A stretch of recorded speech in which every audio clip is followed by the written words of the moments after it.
ये मंगोली है, मंगोली सैंडविच वाला। बिहार से मुंबई आकर इसने रास्ते पे सैंडविच का ठेला डाला।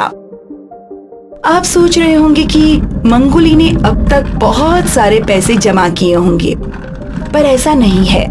मंगोली की पत्नी कविता को कैंसर है और मंगोली जो भी कमाता है वो उसकी पत्नी के इलाज में चला जाता है।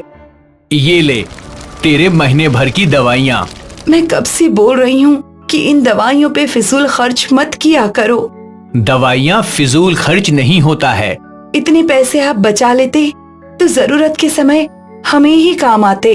हाँ हाँ, तेरी दवाइयाँ मेरी सबसे बड़ी जरूरत है। इस तरह दवाई और पैसों को लेकर अक्सर मियाँ बीवी में बहस हुआ करती थी। मंगोली मन लगाकर अपना काम करता था। फिर एकाएक दुनिया भर में कोरोना फैलने लगा। देश भर में लॉकडाउन का ऐलान हो गया।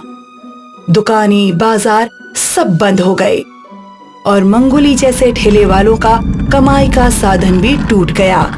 थोड़े बहुत जो पैसे मंगोली ने बचाए थे उससे उन दोनों का 1 महीना कट गया था। आगे क्या होगा ये सोचकर मंगोली परेशान था।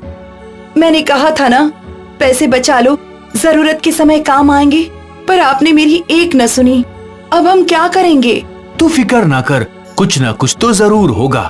फिर एक दिन मंगोली को पता चला कि सरकार मुफ्त में राशन बांटने वाली है।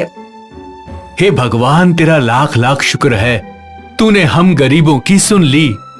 मंगोली भी राशन की लंबी लाइन में खड़ा हो गया, पर इससे पहले कि मंगोली का नंबर आता, सब खत्म हो गया है, अगला राशन अगले हफ्ते आएगा।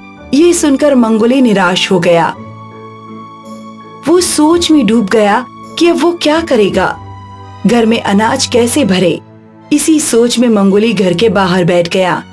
तभी उसका ध्यान घर के बाहर से गुजरने वाली कुछ लॉरियों पर गया। ये लॉरियां तो अनाज के गोदामों से भरकर जा रही हैं, मतलब अंदर अनाज बहुत होगा। क्या फर्क पड़ेगा अगर मैं थोड़ा सा अनाज चुरा लूं? लेकिन नहीं, चोरी करना पाप है। अगर चोरी नहीं की तो भूखों मरने की नौबत आ जाएगी। मंगोली इसी कश्मकश में फंस गया और अंत में उसने निर्णय लिया कि वो रात के अंधेरे में अनाज चोरी करेगा। अंधेरा हुआ और मंगोली अपने घर से एक झोला लेकर निकल गया। वो दबे पांव अनाज की फैक्ट्री के पास गया और दीवार से कूदकर अंदर पहुंच गया। अंदर ढेर सारा अनाज देखकर मंगोली खुश हो गया। इससे हमारा महीना कट जाएगा। मंगोली ने अपने झोले में अनाज भर लिया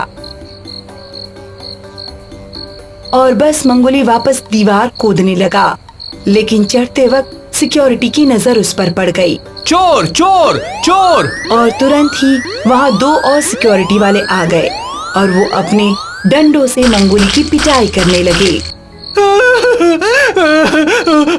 मैं चोर नहीं हूँ, मैं चोर नहीं हूँ। झूठ बोलता है, इसे तो अभी पुलिस को दे देना चाहिए।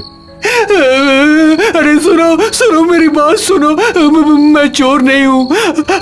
अगर ये अनाज मैं अपने घर नहीं ले गया तो मेरी बीवी मर जाएगी। मैं कोई चोर नहीं हूँ। मंगोली ने उन सिक्योरिटी वालों को अपनी पूरी दास्तां सुनाई।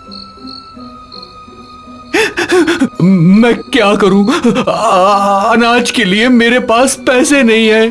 चोरी करना पाप है, मुझे पता है, पर अनाज नहीं मिला तो मेरी बीमार पत्नी मर जाएगी, इसलिए मैंने चोरी की। मैं चोर नहीं हूँ। मंगोली की बातें सुनकर वो सिक्योरिटी वाले भी भावुक हो गए। उठो भाई, तुम पे जो दुख का पहाड़ टूटा पड़ा है उसे हम समझते हैं। हम भी तुम्हारी तरह गरीब ही हैं, बस हमारी किस्मत अच्छी है कि हमारे पास इस मुश्किल की घड़ी में भी काम है। तुम्हें जितना अनाज चाहिए तुम उतना ले जाओ। तुम्हारी मजबूरी पता नहीं थी, इसलिए तुम्हें हमने चोर समझकर इतना पीट दिया। माफ कर देना भाई। मजबूरी इंसान से क्या क्या करवा सकती है ये हम सोच भी नहीं सकते। मंगोली की तरह कई और लोग लाचार हैं। इस मुश्किल में हमें उनका सहारा बनना चाहिए ताकि उन लोगों को मंगोली की तरह कोई गलत काम न करना पड़े।